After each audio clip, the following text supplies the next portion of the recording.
Hello everyone, welcome to this series of videos on discussions about the new PMP examination, which is going to be effective from January 2021. So we are here from Big Bang Training to give you some insights into the new PMP examination. First things first, we would like to announce that we are associated with PMI as authorized training partner, ATP. We were fortunate to attend the very first batch conducted by PMI for appointing the authorized training partners. So here we are to tell you more about the new PMP examination. With me, I have Mr. Abhijit Pradhan, who is the director of Big Bang Training. He has more than 30 years of overall experience in project management implementation along with training. And I am Tasneem Dhundia, a project management and PMP trainer with Big Bang Training, having around 20 years of experience into project implementation and training. So here Hi, we Tasneem. are. Hi. Hi, Mr. Pradhan.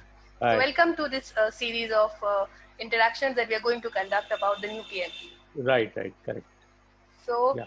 Mr. Pradhan and I, we both have been fortunate enough to attend the first ATP training program, right? Yeah, you are right, Tasneem.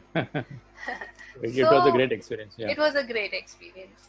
Yeah. So, to start with, Mr. Pradhan, I would request you to give us a background idea as to what are the major differences between the current PMP and the new PMP. Yes, Tasneem. Thanks. So let's see this particular slide. We can see there are total 3 differences I can tell you. So first one is that in the existing current version 6, which is going on till and which is valid till 31st of December 2020, there was only one reference book called the P Project Management Body of Knowledge, or PMBOK 6, is popularly known as PMBOK. Instead of that, now there are total 10 plus reference books, and PMBOK 7 is just one of the reference books. So this is the one major difference.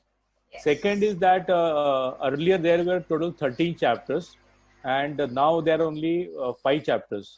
But that does not mean that the portion has reduced. They have redistributed the content, and in fact the content has increased.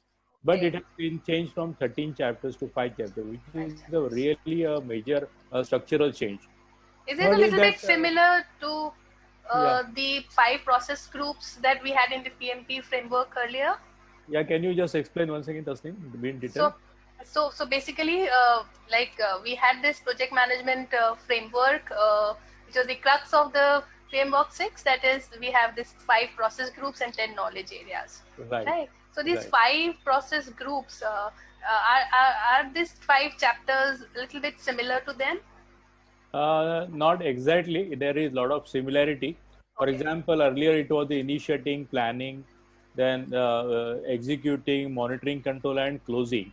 So instead of that, it is not exactly that way. But instead of initiating, there is something related to people, human resources, and so on. So it's not exactly same, but there is a lot of similarity. I mean, if somebody has already completed earlier PMBOK, they will be able to relate it in a better way. Yeah. Okay, so what I understand is we have now 5 chapters, a little bit similar to the process group structure, and having more depth than earlier. So we have more depth under each chapter. Perfect.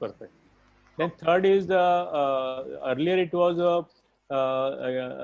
almost there was very less content related to agile project management, more of a traditional project management, which is also called the waterfall project management. Correct. But now it is the substantial focus is on agile.